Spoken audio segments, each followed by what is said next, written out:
And that's why sometimes you got to break your own rules. What is going on, everybody? This is the Cover Band Confidential podcast, the podcast for cover band musicians and band leaders to learn how to rock more and suck less. In Atlanta, Georgia, I am Adam Johnson. In Greensboro, North Carolina, I'm Dan Wright.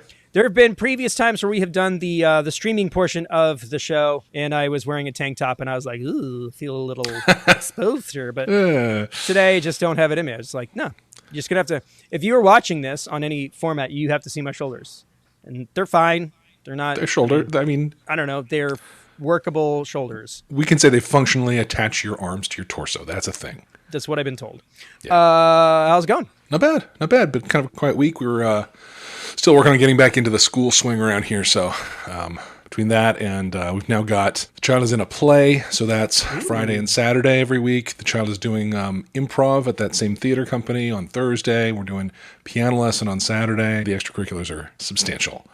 I wish I could say it gets better as they get older, but right. No, yeah. It doesn't. So yeah, we've got lacrosse with the older one and then karate with the younger one. And the older one's also got scouts and other extracurriculars that have to happen also.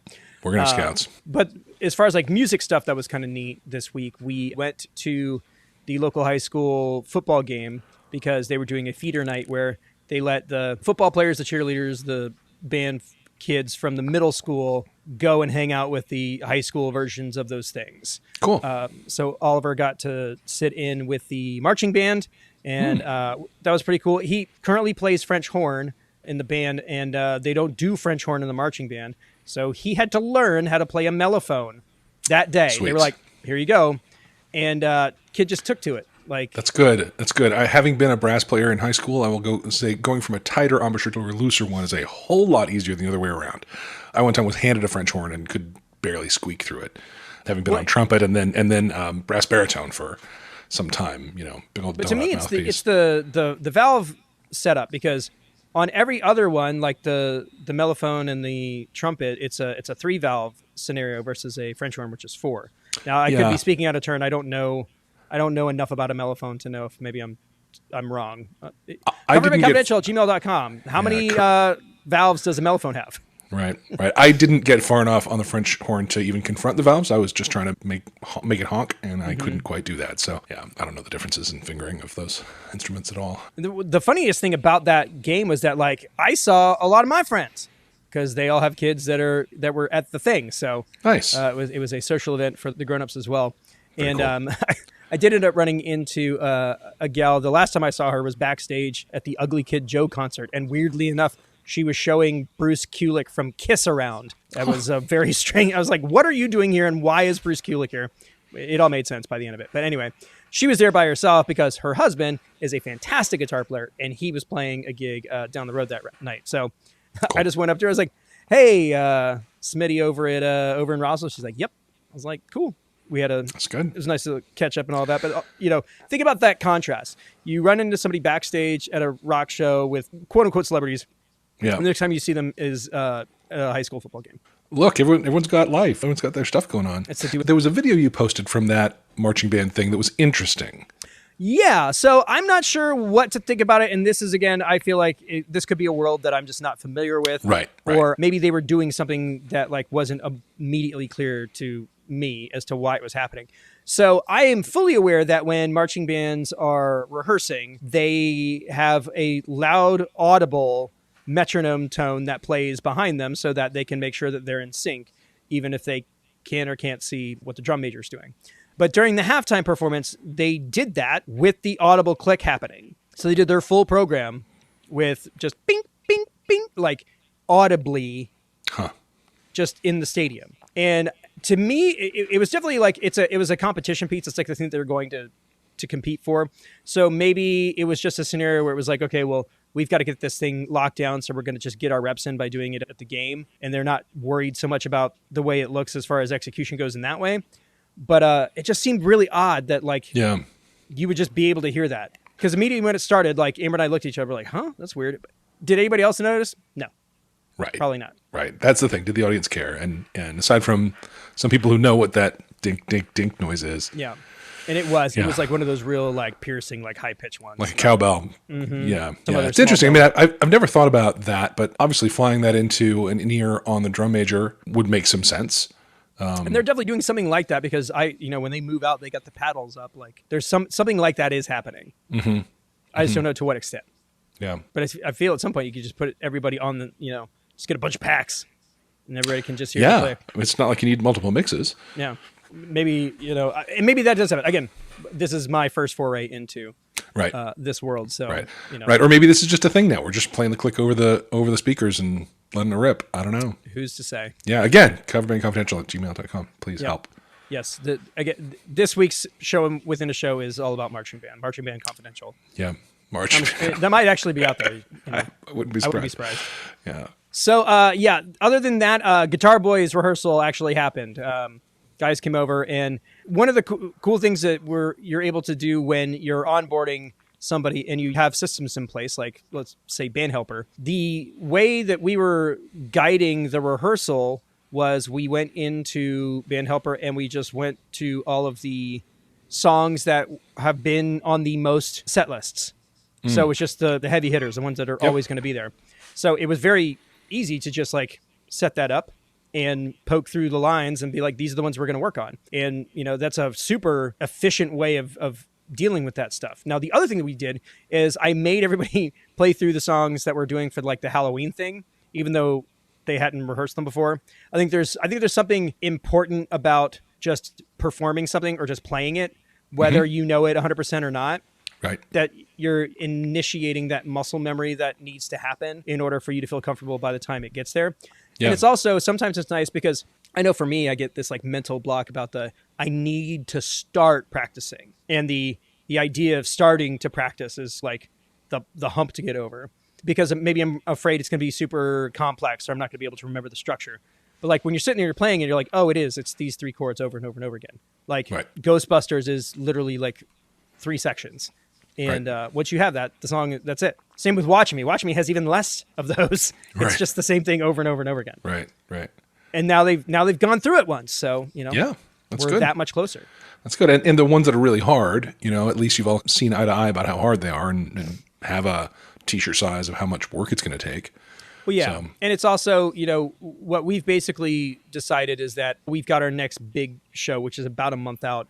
We're just going to do weekly rehearsals with just the 3 guitar folks because our bass player's got a bunch of stuff to onboard, and it's incumbent upon me as a band leader to make sure that he feels comfortable and that we are as well orchestrated as we can be, and that's how we're going to be able to do that. So that's what we're going to do. Very cool. So hopefully I think we're announcing the Friday the 13th show this week, and like I said, October got real busy real quick. I actually realized that I am currently double booked on October 14th. I've got 2 shows that day with 2 different bands playing 2 very different eras of music. So that'll be fun. And one of them is I'm just doing as a solid.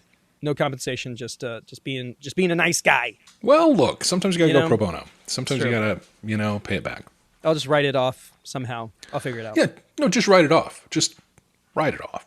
The government pays you back because it's a write-off. It's a write-off. No, they just write it off. Great issue. They should call it a tax write-off. They do. They do. For those of you who are really annoyed and frustrated right now, that's from Schitt's Creek. There was a very funny episode they did about write-offs, and we write everything off. But absolutely. Even now, there's a line to cross. Speaking of lines to cross, we hit a major benchmark this week. We were number 29 top 30 music podcasts in Sweden. Number 29. It's the highest we charted in Sweden. It's the only time we've charted in Sweden, I think. I think we've kind of been, maybe we're in the top 50, top 100, all but right. never this high up. So. All right. Well, listen, to all our Swedes, we love you too. Whatever thank you is in your native language. Yeah, we should have researched that before we started that episode, it's best laid plans.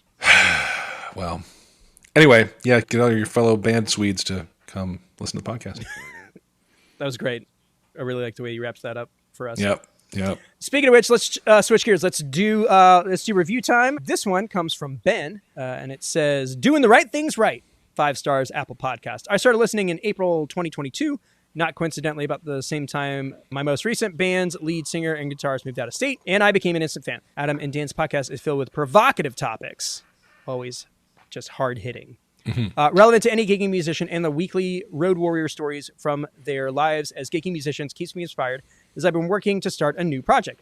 my day job as a software engineer, it's the through line. We often talk about doing things right versus doing the right things.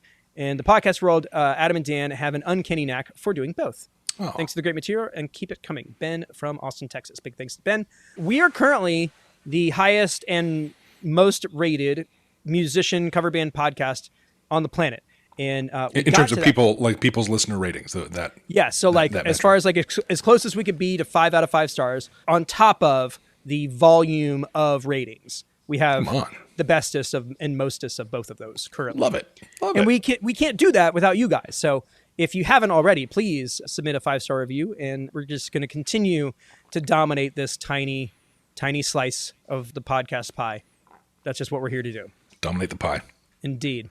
So I think that's all of the podcasty housekeeping things. So now we can get into the good stuff, right? Yeah, and in record time too. By the way, we did see the note in all the surveys we did about the chit chat's fun, but let's get to the business, right? Yeah. We hear you. Thank you. So this was a topic that came in initially through email, and I was prepping to do this on an episode, and the person who wrote the email, under no fault of their own, got impatient and decided to join the Patreon and just ask the community as a whole. Yep. So they circumvented the chain of command, but did so in a very effective way. Yeah, and got more than what they were probably asking for as far as advice goes. And now they get to do it with the show episode on top of it. So we're totally going above and beyond here. So this week's topic is compliments of our brand new patron, Joe Hopkins. And it's a subject that I think we should all be willing to revisit, because just like our review friend here, sometimes you got to start over. You got a new project, you got to spin off the ground. And that was kind of the intent of this initial question. So here's what we're going here. This is the email that he sent us. My wife and I do acoustic covers, and I was hoping you guys could tell me if there is anything I should know before trying to book our first gig.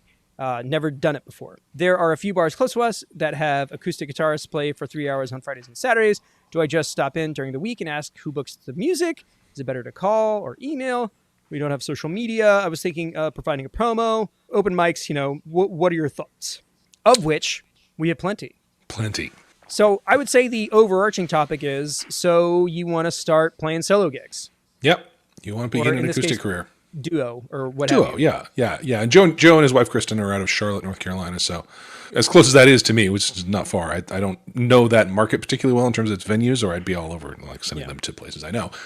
But it's a really good question. How do you start a thing from scratch? A lot of us have been working the same project for many, many, many years, like you have, and some are, not that far into a new thing like me. So it's the ability to know how to get a thing up off the ground to begin with is not something you're born with. Gotta reach out to the community, reach out to folks like us, and see what you can find out. So we have gone over your booking technique pretty heavily over the course of this show. We have. And I think if we were to jump back into the methodology behind that, we should do it through the things that you feel are necessary to have before you start this process. Yes. So what is it that you need to have as a solo or musician or duo or what have you in order to be prepared to start the process of putting yourself out there? Yep. So when I have done this, the things I have made sure I had in advance are a website. Doesn't have to be much, but something. Social media presence. Doesn't have to be much, but something. And in the conversation that fell out of this question on the Slack channel, Joe said, I could start a Facebook page, but it'd have 12 friends. Do it. Have 12 friends. Yep. Way better than nothing. And then some sort of demo, either audio or video, that's available on those things that people can come look at and listen to. And then something to hand out while you are talking to people face to face. I like to have a one sheet.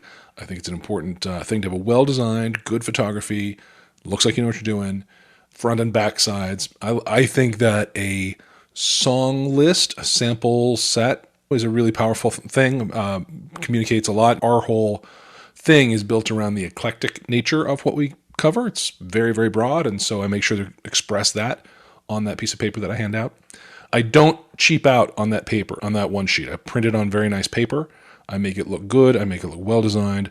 For my current band, we actually had a paid photo session almost before we did anything. We had a couple of rehearsals in, and I was like, I need some good photos that I can start to build some marketing around, and it's really paid off.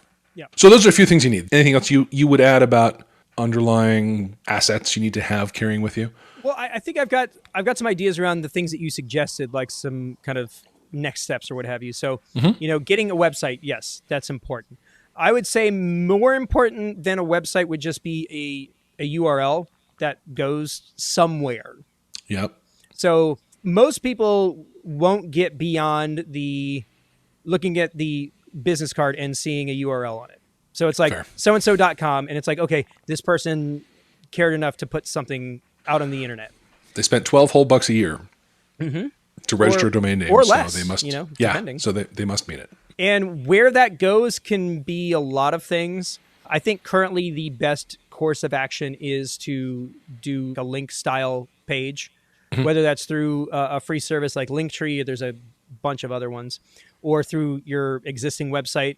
If you have a Squarespace site, for other things that they have that kind of link layout section already included. It's just a thing that you can very easily set up. So yeah, you would get the custom URL that then redirects to this other place. But I think you're dead on with resources, a logo of some kind, a one sheet or a sample song list of some kind. Yes.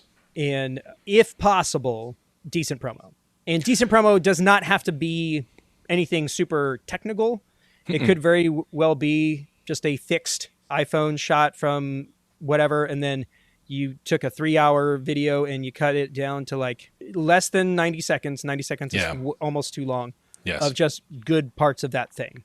Yep. Whether that's directly recorded from the mixer or if it's literally just the mic in the room, you need to have some kind of benchmark piece of media for them to consume in order to verify your legitimacy in this format. Yeah, and it is legitimacy. It's credibility. It's not showcasing your magnificent chops. It's like, hey, here's a person who can stand in the corner of my bar and emit music. That's the bar you're clearing here. It's not high. The barrier of entry. Barrier of entry, that's what I was headed for. Thank you. Yeah, and in fact, Joe posted one that he built that's 36 seconds long and is pretty credible. And that's all it takes. But yeah, I think a lot of people get too wrapped around the axle of the I need X, Y, and Z before I get started. You just need a rudimentary version of any of those things. At bare minimum, set up an Instagram account, some sort of directory that people can get to, and a song list. I think even with that much information, you can hit the ground running. Yep.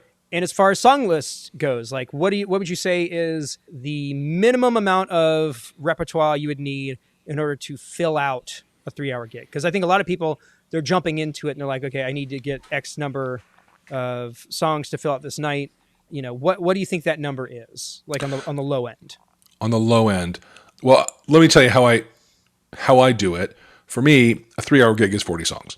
Okay. Now, that's often an overshoot, and it leaves me with some room to play with choices as the evening progresses. But for a 3-hour show, I plan 40 songs. And I would say the matching number is 50. I think that's because maybe. What that gives you is it gives you the ability to change things up. Right. Yeah. But typically what happens is you just kind of start onboarding additional songs as you go. And your song list goes from 50 to 100. I would say that the first 50 are the hardest, and the next 50 are going to just come and go, because if you are willing to take feedback and you're taking requests, you're going to start hearing people request songs over and over again, and that's a good way to kind of inform what you should be working on as you prep for the next one. Yep. And you'll get bored with the ones you've been doing. You'll notice which ones aren't really hitting in the room. You'll trade them out for something new. You'll keep the thing fresh. We're going into our next show in a couple of weeks with a real pinky swear among us in the band that we're going to have at least a third new tunes. And we've identified them. We're working them. We didn't manage to rehearse this weekend, which kind of hurts me, but we will next weekend. And that you got to do that. Your show will get stale so fast for you that performing it will become kind of miserable. Yeah. So you got to keep those fresh for yourself. But again, as a barrier to entry item, 40 to 50 tunes, plenty. Yeah. And as far as talking about the kind of gear that you're going to need as you're getting into this, it really depends on your market and the venues around you. So maybe the main place you want to play has a PA setup. And so all you need is your instrument and your peripherals.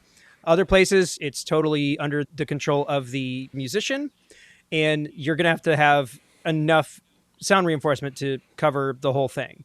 So getting started, you may not necessarily need to have all of that stuff before you start booking, but just know that if you're going to do this kind of thing long term, for the most part, at least in our market, artist provides PA is like a boilerplate part of the contract. Here too, especially for acoustic stuff, a lot of those venues aren't prepared to amplify you. So that's probably a worthy thing to, at least it needs to be a conversation with the person you're booking with. Hey, do you have PA or am I expected to bring that?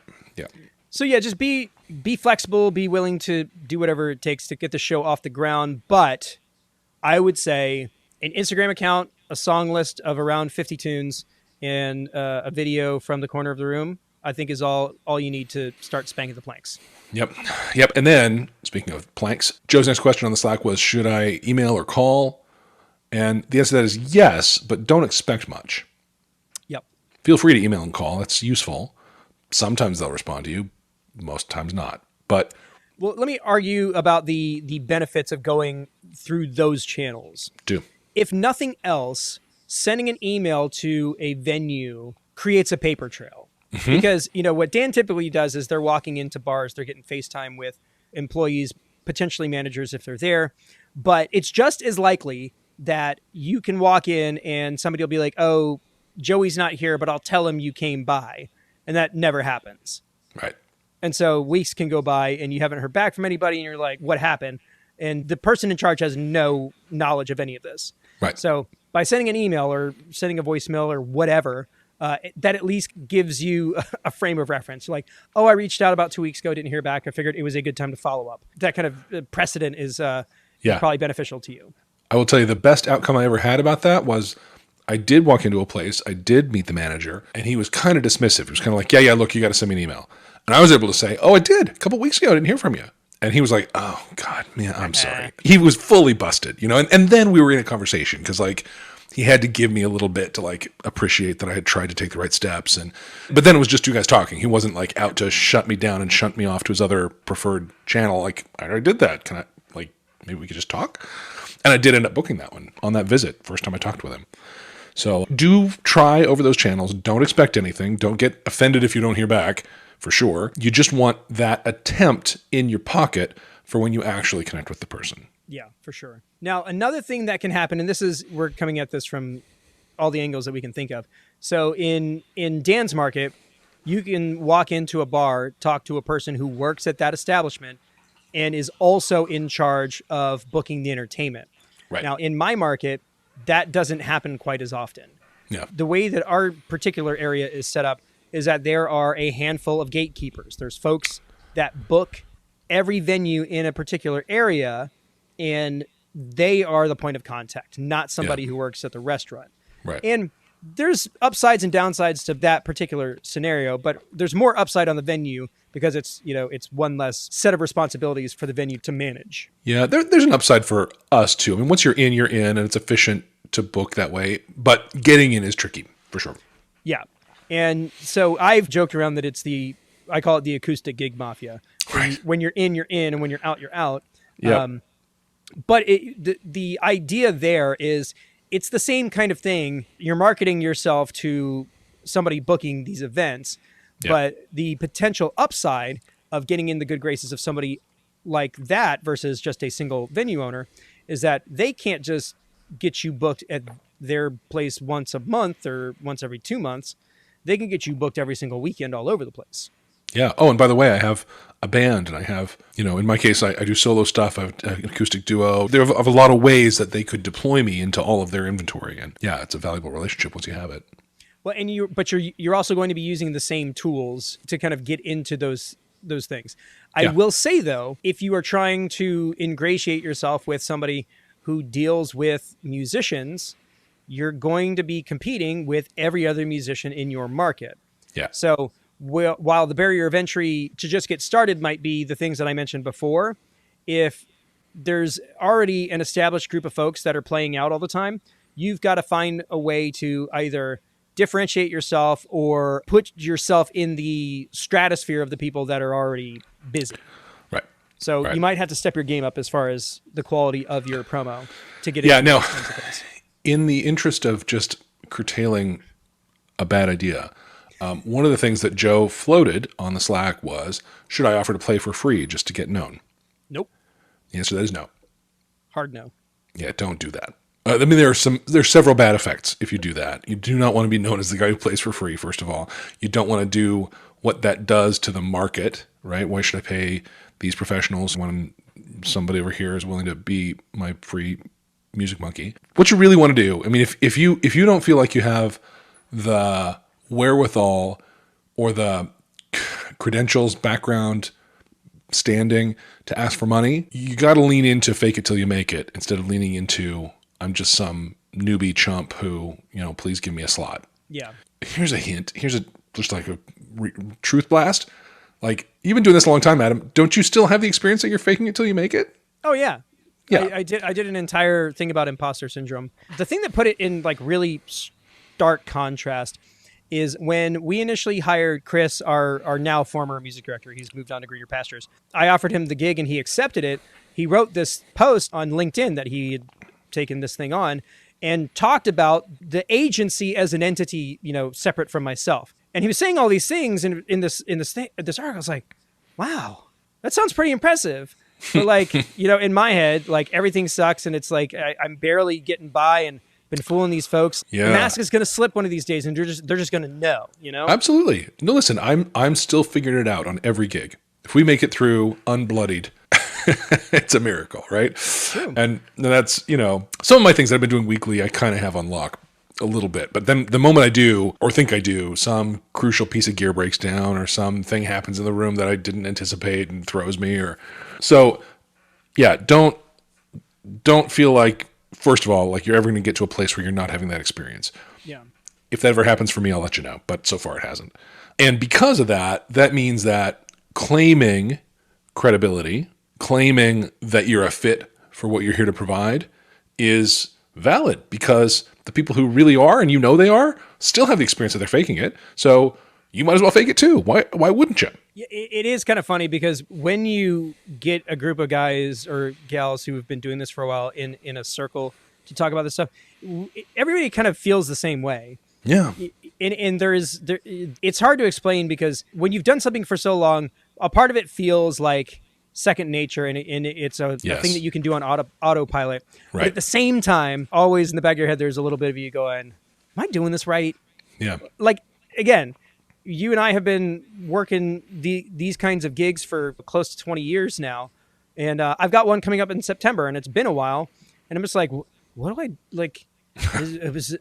Yeah. Like, I know what I need to do. And when the show's supposed to start, there will be a beginning, a middle, and an end, and I will fill that time. But everything else is just kind of a question mark, Right. Yeah, always, every time. And then you mentioned autopilot. Those moments when you catch yourself on autopilot, oh, that's not a good moment for me. I don't know. I'm not going to put that on anyone else, but I'm there to connect. I'm there to be the thermostat and the energy and all of that. And then I realized, like, last time I was aware that I was playing music was like 2 verses and a chorus ago. Yeah, something, right? And it's just I've been a player piano ever since then. If it's between that experience, waking up and realizing that, and like the shock of that versus like the anxiety of not having it together and knowing it, I'll take the anxiety. I don't know. There's I will. You might not. There are pros and cons to both of these scenarios, but yeah, ultimately, if you don't feel like you're ready, you're ready. Mm-hmm. I think that's really what it boils down to. Like, and if you do feel like you're ready, you may not be, but don't let that stop you. But yeah, it doesn't really matter. No. And on the flip side of that, and I'm not naming names or calling people out. Like, I have been to many establishments where the entertainment was glaringly subpar, like even to the non-initiated. Things that are objectively bad are not hard to pick out typically. And it doesn't happen all the time, but when it does, those are the moments where you actually feel like you may know what you're doing. Every other time is the crippling self-doubt. Yeah. Yeah. There's something magical about being able to judge others, isn't there? It's really true. It's we love it as humans. Yes. Well, I've got a story that I will have to tell in the bonus pod about a recent one of those. I gotcha. One more reason to join the Patreon is the pre and post roll goes up as a Patreon only. Yeah. You want to talk about the mask slipping? That's yeah. That's where the tea gets spilled. But yeah, if this is the next venture you have in front of you, just take heart and know that It probably takes less than you think. And while you should be concerned about the quality of the product that you're making, just note that maybe the things that you're prioritizing aren't the highest priority of the venue owners or the people who may be patronizing those events. Yeah, and if you stay after it, before long you'll have hundreds of hours of stage time under your belt, and a very wide repertoire as well. A wide repertoire for sure. And, you'll have built it into something that's valuable for venues and that just takes nothing to book. Right. Now, the other thing that you're going to be able to do with this, if you've got your wits about you and you're able to get your system set up, is private events. Just like anything else that we do, my band, we play public so that we can play private shows. And it's just, to me, it's just a sales funnel. And you do that because private events tend to pay better. So, you can take a $150, $200 acoustic gig under the hopes that maybe you pick up one or two $400 or $500 private gigs. But you have to have some things in place. You have to have a website. If you're wanting to get past the just standard bar gig kind of scene and establishment, you're going to have to take it up a notch. And having a legitimate website is still one of those things that will get you gigs. I can't tell you how many times one of my bands has gotten an inquiry simply because somewhere in the SEO algorithm for our area, our site showed up above other people's. Right. So it matters. And if you want to do corporate work, it's an absolute non-negotiable. Yep. Because it's got to go it's going to go up the chain a couple of steps. And the person who ends up making that decision needs to have a broad way of looking at something going, yes, these people know what they're doing. Let's authorize it. So just be prepared that as you go through things, there are going to be some other stuff you're going to have. Yeah, absolutely. The more upscale the gig, the more credibility you need to build with your materials. Absolutely. But I mean, that's pretty much it. Get your songs together, get your hours under you, make sure that you've got clean, sophisticated looking promotional materials and businessy stuff. This is a thing that we've talked about before, but we're huge fans of QR codes, like QR codes on everything. Put them on your song list, put them on your signage. I have lock screens for my phone for all of my projects that have QRs on them. I prefer those over business cards because first off, the person has to be in front of you and you are telling them to perform an action, which gets them to the thing that has all your information on it versus just handing them passively a business card. And then, it gets washed or thrown out or whatever. The conversion rate on those interactions, at least anecdotally for me, have been way higher. Yeah. I think that's it. Yeah, we covered a lot of ground here. But the main takeaway is just go try it. Get out there, press the flesh, get it on your calendar, go do the gig. We all started there. We all did it once. Yeah, like I still remember how I ended up getting into this in the first place. I was in college and some of my buddies were partnering with a guy and they were opening a new bar. And half of my friend group worked at this place and they needed entertainment. And this is one of those things where I didn't approach them. He was like, hey, can you play enough songs for a Friday night? I was like, I don't know. I guess so. Maybe. I'm like, cool. We'll see you on Friday. And that was it. It literally from then on out, these are the gigs I was doing. Yep. It's great. So don't be afraid or be afraid and do it anyway. There you go. That's been my experience is I don't think I've ever done this before. This is going to probably be bad the first time, but we'll go ahead and just get it out of the way, get it over with. Right. Yep. Exactly. Awesome. All right, guys. Hopefully that's helpful. If you have any specific questions around this kind of stuff, or maybe we can try and think about doing this for a full-fledged band, maybe that could be something that ends up wrapped up in the coaching sessions that we've got lined up. So we do have some new projects that have requested coaching, so we'll have the opportunity. Yeah. And as a friendly reminder, those coaching form sites still up. So if you haven't filled out the form, you want us to take a look at your stuff and give you some pointers, go do it. Doesn't cost nothing. All right. We're good. All right. Feeling good about it. Me too. So thanks everybody for tuning in. All the good things, and we thank you for the support and other words of affirmation as well. Indeed. Michael, take it from here though. Yeah. That being said, in Atlanta, Georgia, I am Adam Johnson. In Greensboro, North Carolina, I'm Dan Ray. You have been listening to the Cover Band Confidential podcast for the week of September 15th, 2023.